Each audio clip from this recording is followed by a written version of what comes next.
But that brings up the whole question of adaptation, really. And you've worked in adaptation before, with especially most notably Joy Luck Club, and it must pose very distinct challenges and maybe opportunities when you work with adaptation. Well, the hardest thing on this one is that the book is so detailed. The one thing that I've realized working with Lisa's book is that it's full of details.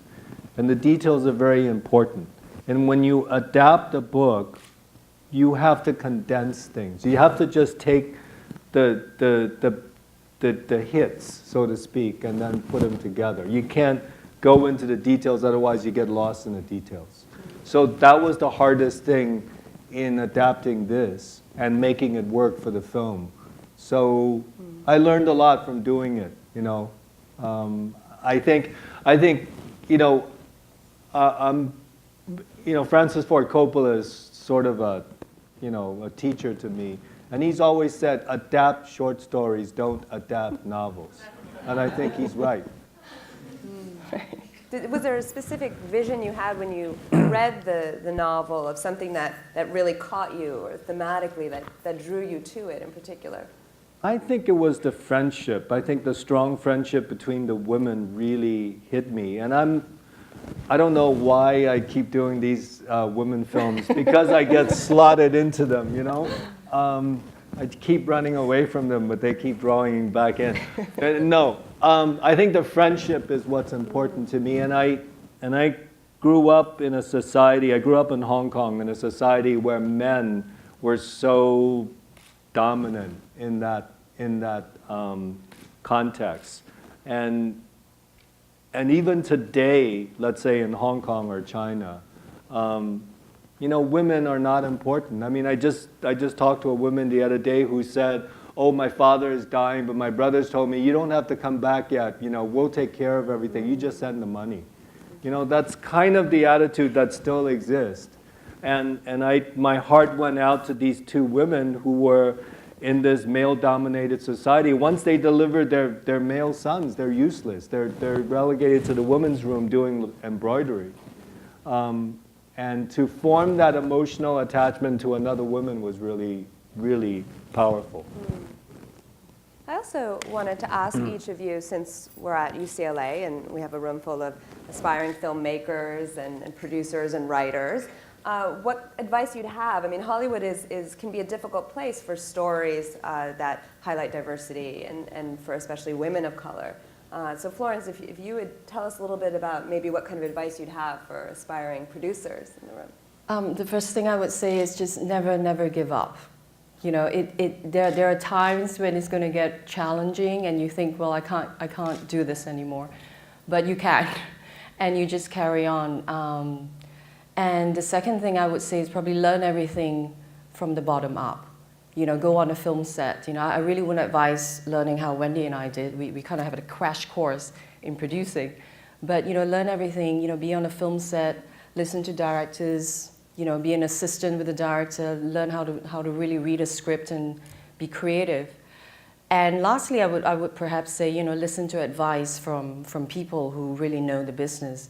My husband, Harry, is a veteran in the movie industry, and I think I must have asked him thousands of questions. And I think after a while, he became a reluctant mentor, if you like. But you know, it was really very helpful because you know, you need to know things as you go along. You really learn when you're on a film set. I think, you know, that really is the way to go about it. Wayne?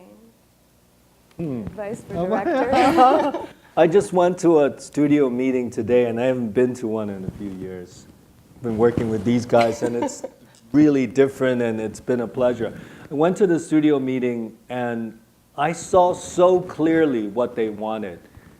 It's big budget, it's action, it's comedy, it's everything that has to be there every second. It's McDonald's-fied, big time. I mean, when I was going to the studios, I could still make anywhere but here. But these days, you go in, and if you want to say, you know, you want to make that film, they'll laugh you off the set. It's a really different world. So you have to prepared. If you want to go into the studio system, you just make these basically big action movies and big stupid comedies, whatnot. Maybe they're not stupid, they're funny comedies, whatever. I don't want to put a judgment on them.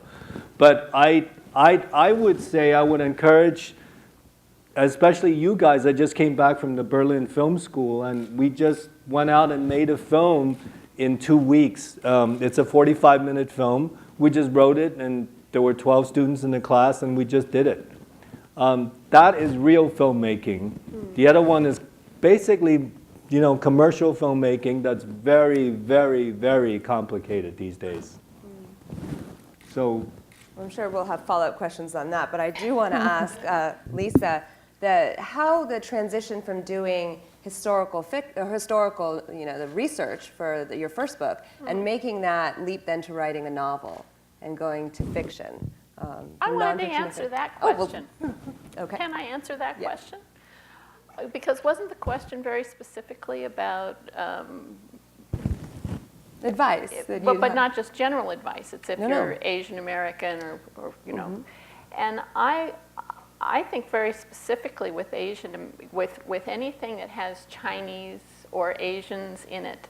I think there are things you have to think about, and we did think about them. And then, of course, this film has someone who's Chinese and someone who's Korean, who spoke Korean throughout the whole film, even in all those scenes, right? That when Snowflower is speaking to the butcher, she's speaking to him in Korean, and he's speaking to her in Chinese, and it's all dubbed over. And so, that's one way to do it, and it was a very international production.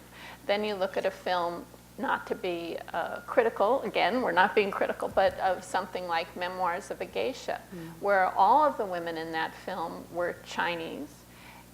One had a kind of Hong Kong accent, one had a Beijing accent, one had was just American. I mean, so I think that there are things when you're dealing with doing a film that is either Chinese American or a film that's a Chinese story that is set in China. I have another book that's in development now, and these are the kinds of things that came up when we were talking, and it's the kinds of things that we're talking about now with this new film, is how do you make this believable? How do you make these characters look like they belong in that scene, in that story? And I think as a writer and as someone who sort of visualized all of this for a long time, that really becomes very important. And I remember that was one of the very first things when you and I met that we talked about, is how to do that. How does this get cast? And so I would say casting is really important, and to think about that overall look and believability of the film. And then lastly, I would echo what Florence said, is that you absolutely have to be passionate. I mean, these things take a long, long, long time. It's not a one-night stand. And, you have to be in it for the long haul. It's not just developing the script. It's not, or writing the book and then developing the script, but it's also going out to the middle of nowhere in China and sleeping in your parka. But it's also, here we are probably more than a year later, and we're all out still talking about the film. Right. So there's and I wouldn't be surprised if in years from now people will interview Wendy and ask her about this first film. So, there's this sense that you have these projects and you're in it for the long haul, and you'd better be really passionate. Will you just say a couple words about writing fiction as opposed to nonfiction? Oh, that's so easy. With fiction, you're just trying to get people from here to the door. In nonfiction, you're trying to get them from here to the door. In fiction, you're trying to get them from here to the door. There's really, in my mind, very little difference. You need to make the people, whether they're real or imagined, completely believable, and that you can have your readers have an emotional connection to these characters, whether they are real or imagined. So it's all good storytelling. It's all, always. Can we take some questions from the audience? We have time for a couple questions. The lights are in my eyes, so you'll have to flail. Yes, go ahead. Please wait for the mic. Oh, wait for the mic. I'm sorry, there's a mic coming. What was it like working with Hugh Jackman? He was a surprise. It was a surprise, yeah. Didn't Well, expect it. how did you get Hugh Jackman? Where did he come from? Hugh is a good friend of Wendy, my business partner. And Wayne actually, can probably elaborate a little more, but Wayne was actually looking for somebody, you know, that could play the part of Hugh, if you like, an expatriate living in China. And there are lots of them, by the way. There are a lot of Australians actually living in Shanghai right now, you know, and somebody who's suave and handsome and charming. Well, you know, that's Hugh Jackman, really. And we were lucky, you know, we got him, and he was an absolute gentleman to work with, and a true professional. I think he taught all of us a thing or two, because he is Hugh Jackman, you know, and our actresses, even though they were wonderful, really did learn a lot about professionalism from him. He was never late. He knew all his lines, he knew all his cues, you know, and I think that's very important in the business, to really know what you're doing and love what you're doing. And be respectful, really, to the director. And he went to Shanghai alone, without any entourage, That's without right. anyone taking care of him. And I was really late lighting a scene one time and went up to his room. He was sitting there in his costume, and it was very late. I said, "Why don't you lie down and take a rest?" And he says, "No, I'm going to get my clothes wrinkled." So that's how he just sat there, you know, like a tin man with a suit. He didn't want to wrinkle his suit. So that's how professional he was. But the other thing that inspired his character is, like, doing pre-production in Shanghai, the crew went out drinking a lot. I didn't drink that much. But all the bars were pretty much run by Australians, Right. and, you know, and a lot of the nightclubs were also. So that's what inspired the character that way. Questions? Yes, back there. Hi, I don't have a question. I just wanted to make a comment. I am an MFA screenwriter here, and I'm from Thailand. And I just wanted to tell you that it's inspiring to see Asian Americans having been able to do as much as you've done. And Mr. Wang, you've done so much. And I just want you to know there's a lot of us out there that do what we do because we are inspired by people like you. Thank you. Thank you.